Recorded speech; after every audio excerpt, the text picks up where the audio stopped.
함께 걷고 있습니다. 룻기 3장의 이제 끝부분에 다다랐습니다. 고생하셨습니다. 이 3장 하나로 벌써 2달을 채웠는데요. 앞으로 4장도 이제 넘어가는데 아직 3장이 다 끝난 건 아닙니다. 다음 주에 3장이 마무리가 지어지는데요.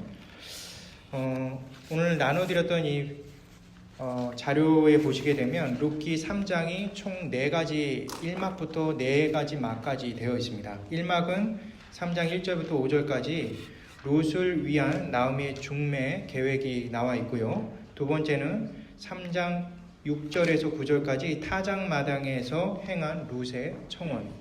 그 다음에 세 번째는 3장 10절에서 13절까지 나오는 룻의 요구에 대한 보아스의 응답이 나오고요.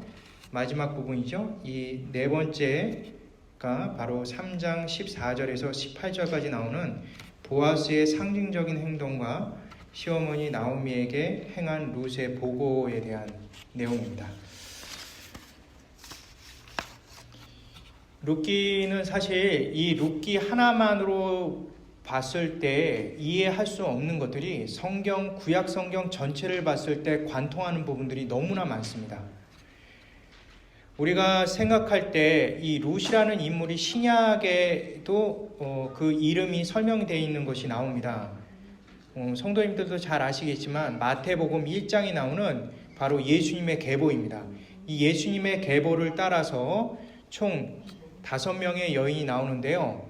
그 중에 예수님의 어머니인 마리아를 제외하고는 4명의 여인이 나옵니다. 그 4명의 여인은 구약시대에 다 나오는 여인이죠. 첫째에 나오는 여인은 우리가 잘 알고 있는 다말입니다. 다말은 누구와 연관되어 있죠? 유다와 연관되어 있습니다. 그 다음에 마태복음 1장 5절에 보게 되면 라합이라는 사람이 또 나오죠. 라합은 누구랑 연결되어 있습니까? 살몬과 연결되어 있는데 사실은 이 살몬보다도 더 중요한 것은 그때가 어느 때냐? 바로 여리고 점령 바로 직전이라는 거죠. 그 다음에 마태복음 1장 5절에 드디어 룻이라는 여인이 나오고 누구와 관련되어 있습니까? 우리가 잘 알고 있는 보아스와 관련되어 있습니다. 마지막 여인은 마태복음 1장 6절에 나오는 바세바인데 이름이 나오지 않습니다. 우리아의 아내라고만 나와 있어요. 우리아의 아내가 바로 다윗과 연관되어 있죠. 그래서 성경은 이 바세바보다는 바로 우리아라는 인물을 통해서 어떠한 한 사건을 연상케 해주고 있습니다. 따라서 이 세 가지, 지금 4가지에 있는 4명의 이 여인들이 그냥 계보에 그냥 적혀 있는 것이 아니라 사실 하나님께서 이 예수 그리스도가 탄생하기 전에 나오는 주요한 사건에 대한 내용을 하기 위해서 이 여인의 이름이 언급되어 있다고 보시면 될 것 같습니다. 자료에도 보시면 아시겠지만 사실 다말이라는 여인은 가장 관련이 있는 것이 바로 우리아의 아내와 연관되어 있습니다. 왜냐하면 다말과 우리아의 아내가 각각 그 여인과 관련되어 있는 그 남자들이 있는데 바로 유다와 다윗인데 이 유다와 다윗이 동일한 죄와 허물이 있다라는 것이죠. 일단 다말을 한번 보시게 되면은 다말이 우리 그 성경을 보시는 성도님들은 아시겠지만 다말은 어떻습니까? 사실은 유다의 며느리죠. 며느리인데도 불구하고 사실은 이스라엘이 가지고 있는 결혼 제도가 있습니다. 그 결혼 제도를 통해서 여성들을 보호하고 또 여성들의 노후를 마련해 주는 것이 당연한 그런 시대임에도 불구하고 물론 그 당시에는 이 계대라는 것에 대한 명확한 십계명에 적혀 있는 내용은 아닙니다. 하지만 이스라엘이 전통적으로 그것을 해왔다라는 것을 이 유다와 다말을 통해서 우리가 알 수는 있거든요. 근데 유다는 그렇게 하지 않았어요. 왜냐하면 연속적으로 자기 아들이 죽어나가는 걸 보고선 이 며느리에게 자기의 아들이 그 막내가 컸음에도 불구하고 결혼시키지 않음을 통해서 이 여인의 노후나 생활을 보장해 주지 않을 뿐만 아니라 그를 통해서 이어지는 하나님의 역사도 끊고자 했던 것이 사실 당시 유다의 그러한 마음이 아니었나 생각이 됩니다. 그런데 이러한 유다의 모습은 사실은 지극히 책임 회피적이며 죄를 정가하는 태도이고, 그리고 또 며느리인 다말을 만나는 그 관계 속에서 나오는 성도덕적인 부분에 있어서 굉장히 실추되어 있는 그런 모습을 보게 됩니다. 쉽게 창기와 몸을 섞는 일이 유다 자신에게 있어서는 아주 자연스러운 일처럼 행해지는 거죠. 만약에 다말이 임신했을 때 유다가 갖고 있는 머리의 인장과 그리고 허리의 끈과 지팡이가 없었다면 아마 다말은 그 즉시 죽었을 것입니다. 그와 동일하게 바로 우리아의 아내와 관련되어 있는 이 다윗 역시 굉장히 권력에 의해서 나오는 그 패의 정점에 다다랐던 그 시기였습니다. 그래서 마땅히 싸워야 할 전쟁터에 본인은 나가지 않고 그의 충성된 부하들을 시켰는데, 그 충성된 부하 중에서 굉장히 성실하고 지극히 충성되어 있는 바로 우리아를 죽이는 그런 일들이 일어나죠. 근데 그 죽이게 된 원인이 무엇입니까? 바로 그의 아내와 관계를 갖기 위해서 하는 그러한 행동들입니다. 특별히 그 속에서 자신의 치부를 또 숨기려고 했었죠. 우리아의 아내가 임신했다는 소식을 듣고 그것을 치부를 가리기 위해서 했던 그 모든 행동들, 이러한 그 행동들을 통해서 우리가 알 수 있는 것은 이 여인들에 대한 그 문제점을 여기서 지적하는 것이 아닙니다. 이 계보를 통해서 우리에게 분명히 보여주시는 것은 바로 예수 그리스도의 탄생이 거룩하고 존경받는 그러한 계보에서 출발하는 계보가 아니라는 것을 우리에게 보여주고 있는 거죠. 이것은 인류의 역사가 바로 모든 사람이 죄를 범하였다는 로마서 3장 23절에 근거한 가장 지극히 인간적인 죄에 대한 표상을 이 계보를 통해 보여주셨다는 거예요. 따라서 이 계보에 나오는 그 내용을 통해서 하나님께서는 이러한 죄악된 인간들 속에서 예수 그리스도께서 태어나셔서 너희들을 어떻게 깨끗하게 하는지 한번 보아라 라고 하는 것을 보여주고 있는 겁니다. 동시에 아까 여기 그 자료에 보게 되면 B와 B-에 나와 있는 이 라합과 룻은 조금 다릅니다. 라합 같은 경우는 사실은 직업 자체가 창기죠. 그런데 하나님께서 이스라엘 백성들을 어떻게 이끌시는 그 과정들을 그가 이제 본 거죠. 그래서 결국은 그와 함께 협력을 해서 거기에 있는 가나안인들을 정복하는 데 있어서 일익을 담당을 합니다.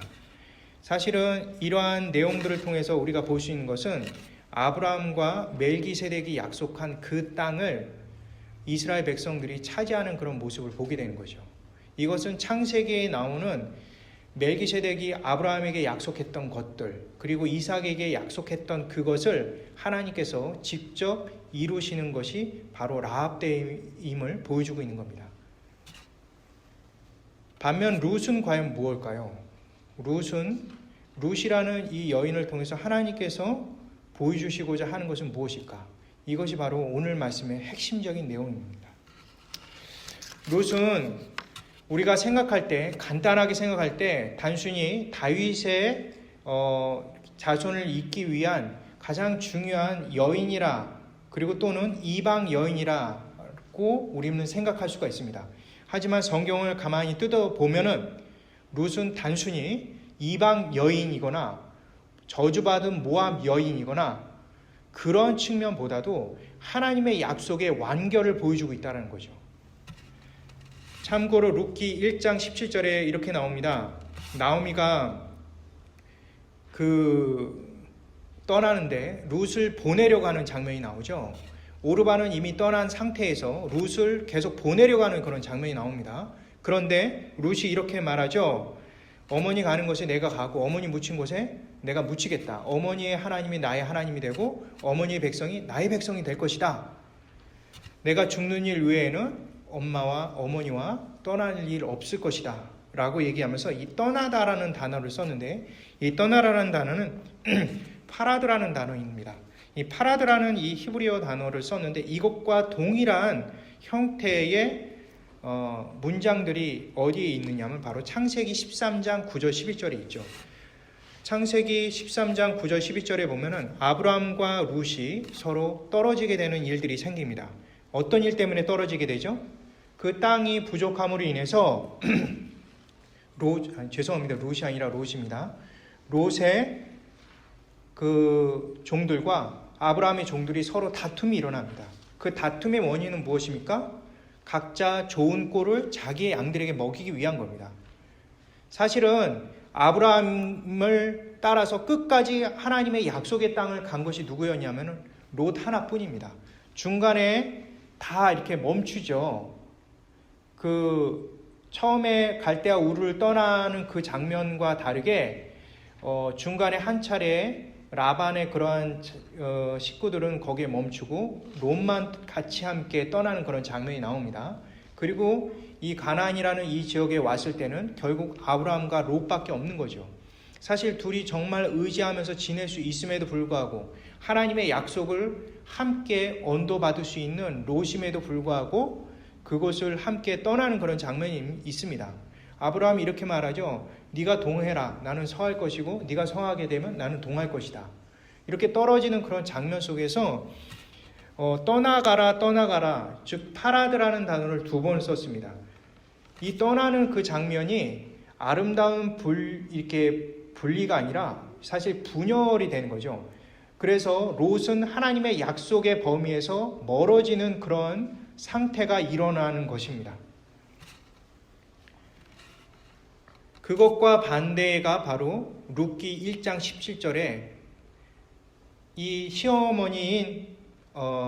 시어머니 나오미가 떠나라고 했음에도 불구하고 내가 어머니와 떠나지 않겠다라는 그걸 통해서 바로 하나님께서 처음에 약속하신 그 약속을 롯의 때에 그것이 이루어진다는 것을 우리에게 복선적으로 보여주고 있는 그런 내용입니다. 두 번째로 우리가 살펴볼 것은 오늘 나오는 지난주부터 계속 나오는 이 3장에 대한 부분인데요. 3장 13절에 대한 부분입니다. 이 부분에 대해서는 우리가 간과하기가 쉬운데요. 바로 보아스와 롯에 대해서 나오는 거죠. 잘 아시겠지만 사실은 야밤에 추수가 끝나고 나서 룻이 보아스를 찾아갔을 때에는 보아스 자체가 그 축제의 분위기 그리고 술을 먹고 건하게 취한 그 상태였습니다. 따라서 어떠한 남녀간의 상황이 일어날지에 대해서는 사실 불보듯 뻔한 일임에도 불구하고 보아스는 룻과 관계를 하지 않아요. 그리고 그럼에도 불구하고 책임지려고 하는 보아스의 모습을 봅니다. 이것과 반대되는 모습이 바로 창세기 38장의 유다와 다말의 관계이죠. 며느리인 다말을 책임져 주지 않기 위해서 그의 무책임한 행동을 보이는 그런 행동입니다. 관계를 가짐에도 불구하고 그의 무책임한 행동을 우리는 볼 수가 있는 거죠. 반면에 룻기 3장 7절에서 14절에 보게 되면 보아스는 술이 건하게 취했음에도 불구하고 룻을 절대로 범하지 않는 그런 모습이 나옵니다. 룻 역시 술을 빌미로 자신의 목적을 취하려 하지도 않아요. 그러니까 하나님 앞에서 굉장히 합법적이고 거룩한 관계가 이어지는 그러한 보아스와 룻의 관계를 우리가 볼 수 있는데요. 반면에 창세기 19장에 보게 되면 이 롯과 롯의 두 딸의 부정을 우리가 보게 됩니다. 딸들은 자신의 목적을 이루기 위해서 아버지를 이용하고요. 아버지 롯은 이 취함으로 인해서 죄를 범하는 그런 장면이 나옵니다. 이것의 기본적인 원인은 지극히 이기적이고 무책임하며 인간 중심적이고 목적지향적인 그러한 삶의 모습을 우리가 볼 수가 있는 거죠. 따라서 오늘 3장에 있는 굉장히 핵심적인 것, 바로 이 룻을 통해서 하나님께서 이루시려고 하는 것은 무엇이냐? 과거에 있던 이러한 죄의 단면들을 하나님께서 어떻게 메꿔 나가시는지를 보여주고 있는 내용인 것입니다.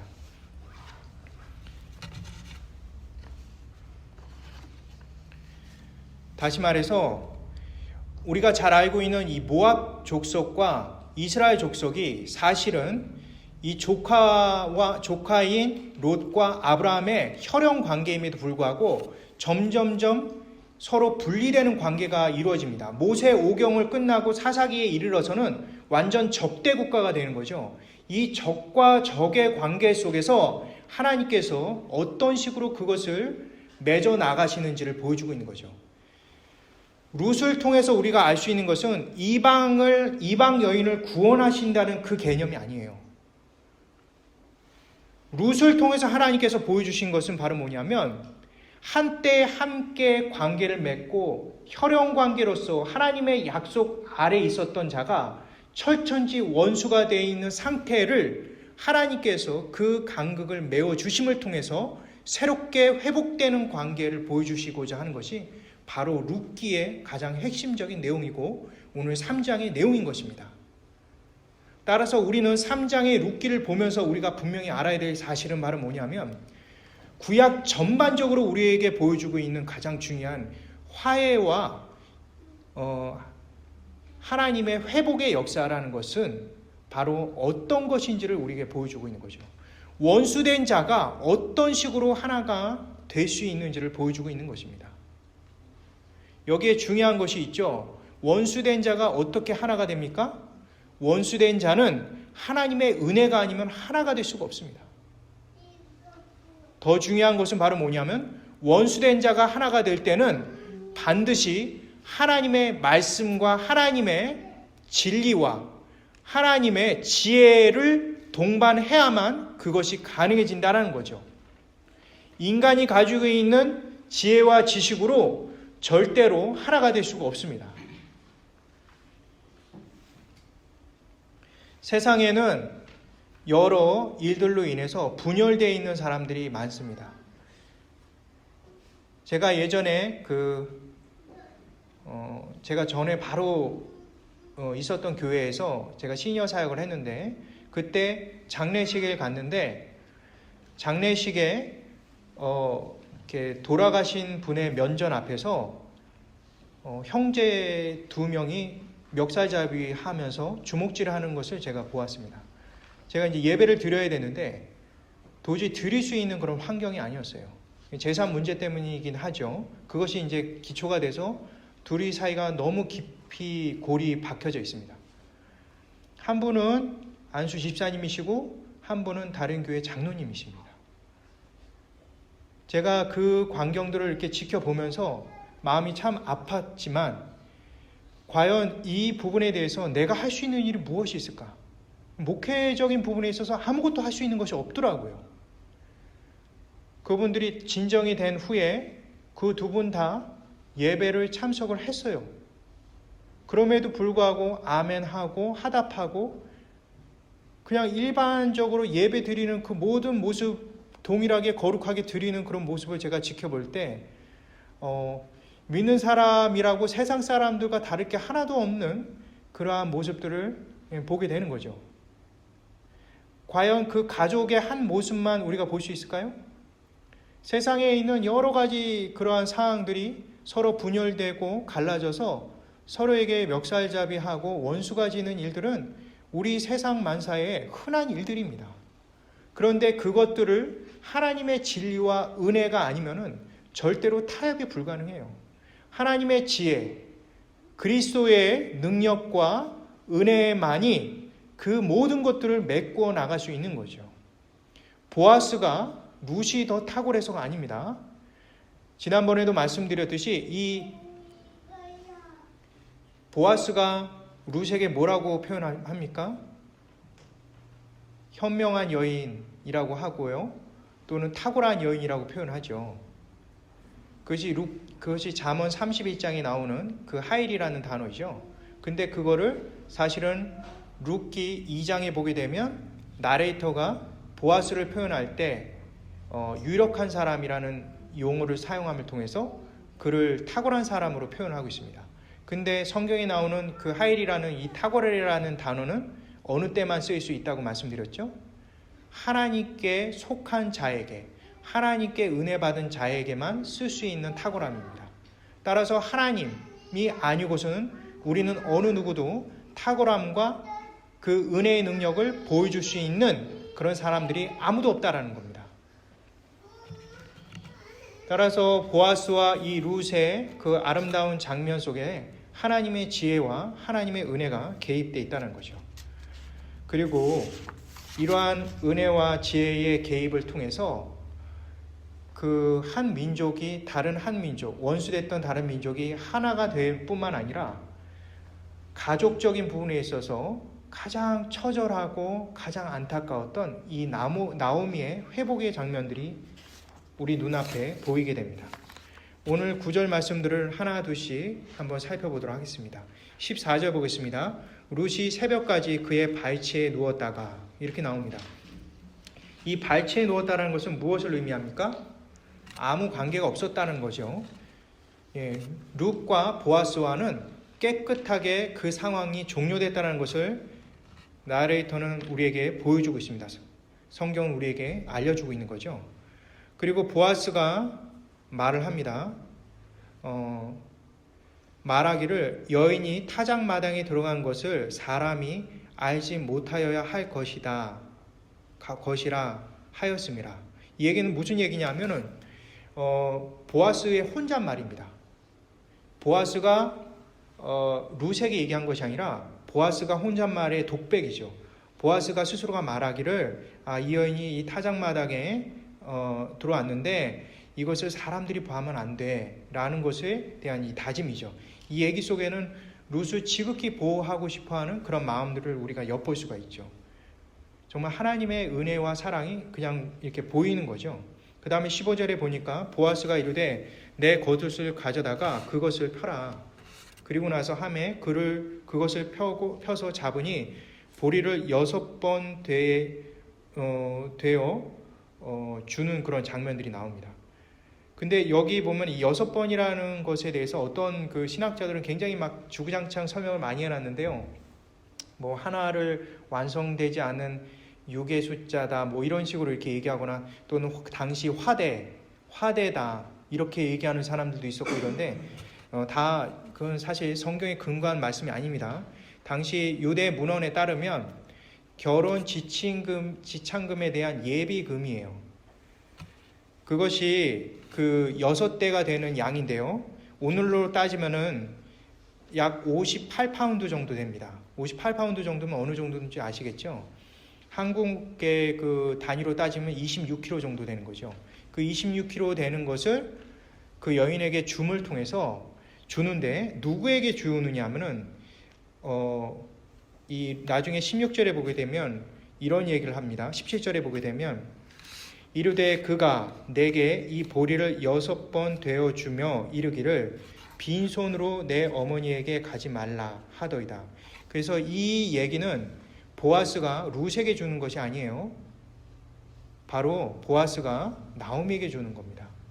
근데 여기서 가장 중요한 핵심적인 내용이 바로 빈손이라는 거죠. 빈손으로 내 어머니에게 가지 마라. 이 빈손이라는 것은 굉장히 여기서 중요한 단어입니다. 이 빈손이라는 이 단어가 무엇과 사실 연결되어 있느냐면 룻기 1장 21절과 연결되어 있어요. 내가 풍성하게 나갔더니 여호와께서 내게 비어 돌아오게 하셨다. 여호와께서 나를 징벌하셨고 적는 자가 나를 괴롭게 하셨거늘 너희가 어찌하여 나를 나옴이라 부르느냐 말하라 하라 이렇게 얘기하죠. 근데 여기서 비어 돌아갔다라는 단어와 빈손과 연관되어 있는 겁니다. 동일한 단어를 썼어요. 따라서 그가 스스로 생각하기를 아들 둘이 죽었어요. 자기 남편이 죽었어요. 자기에게 남은 거는 아무것도 없는 빈손인 거예요. 이렇게 상처받고 이렇게 아무것도 없는 그 여인에게 하나님께서 그 빈손을 메꿔주시는 역할을 하시는 거죠. 무엇을 통해서요? 바로 결혼 지참금을 통해서, 바로 룻이라는 그 여인을 통해서 하나님께서 미래에 대한 확고한 나오미를 통한 그 미래에 대한 하나님의 축복을 지어주시는 그런 장면이 나옵니다. 여기서 우리가 특별히 또 주목해 보아야 될 것은 16절에 나온 내용입니다. 룻이 드디어 보아스와의 만남을 만남에서 헤어지고 나서 시어머니에게 가서 보고를 합니다. 근데 보고를 하려고 하는데 시어머니인 나오미가 제일 먼저 이렇게 말하죠. 내 딸아 어떻게 되었느냐 이렇게 나옵니다. 근데 이게 히브리어 원문에 보게 되면 Who are you? 이거예요. 예, 미 아트라고 나옵니다. 좀 독특하지 않아요? 아니 룻이 있는데 왜 룻 보고 너 누구냐 이렇게 얘기하는 거죠. 근데 Who are you와 보다는 좀 더 근본적인 것을 얘기를 할 수가 있어요. 너 변화됐느냐? 너 이전의 너냐? 라고도 해석할 수가 있어요. 다시 말해서 룻이 보아스와 만나기 전의 상태, 즉 다시 말해서 자기에게 빈 공간을 채워줄 수 없는 상태의 그 룻의 모습인지 자기의 빈 공간을 채울 수 있는 룻의 모습인지에 대해서 얘기를 하고 있는 거예요. 나오미에게 있어서 빈 공간을 채울 수 있는 유일한 인물은 사실 룻이죠. 그런데 그 전까지도 나오미는 룻에 대해서 자신의 빈 공간을 채울 수 있는 인물이라고 생각하지 않고 있는 거예요. 그런데 그의 새로운 모습, 다시 말해서 결혼 지참금을 통해서 그의 새로운 모습을 통해서 나오미가 채워짐의 역사가 일어날 것에 대한 이 말씀에서 우리에게 보여주고 있는 핵심적인 내용이 담겨져 있는 거죠. 많은 사람들이 서로 원수가 지거나 서로 갈라서기도 합니다. 그런 아픔과 괴로움들이 우리 안에 사실 있죠. 이것은 한 개인의 가정뿐만 아니라 교회에서도 일어날 수 있는 일들이고요. 또한 국가나 사회적으로도 이러한 일들이 빈번합니다. 그런데 그러한 그 상처와 어려움들을 메꿔줄 수 있는 것은 주님밖에 없는데 주님께서 메꿔주실 때에는 독특한 방법을 쓰신다는 거죠. 그 한 여인에게 있어서 그 자신의 빈 공간을 메꿔줄 수 있는 유일한 방법은 자신의 예전에 있던 남편이 되살아나고 두 아들이 되살아나야만 그것이 빈 공간이 메꿔진다라고 착각하고 있는 이 나오미에게 룻이라는 한 여인이 그 빈 공간을 메꿀 수 있기에 충분한 자격이 되어 있음을 보여주고 있는 거죠. 따라서 우리도 신앙생활을 하는 동안 수많은 일들로 인해서 상처받고 내 마음이 빈 공간이 되는 것처럼 텅텅 비는 것처럼 여겨진다 할지라도 하나님의 새로운 은혜가 그곳에 부어질 때는 그것이 메꿔지고도 남는 그런 역사가 일어나는데 우리는 여전히 과거에 있는 그 빈 공간이 되었던 그러한 것을 잊지 못하고 살아가는 경우가 있다라는 거예요. 잃어버린 것에 대해서 늘 과거에 회상하고 그것에 대해서 안타까워하지 새롭게 하나님께서 그것을 부어주심으로 메꿔지는 역사에 대해서는 감사하거나 또는 그것에 대해서 하나님의 역사에 대해서 감탄한 적이 우리에게는 그렇게 많지 않다는 것이 우리 자신의 모습들을 이 말씀을 통해서 우리 자신의 모습을 되비춰 본다는 겁니다.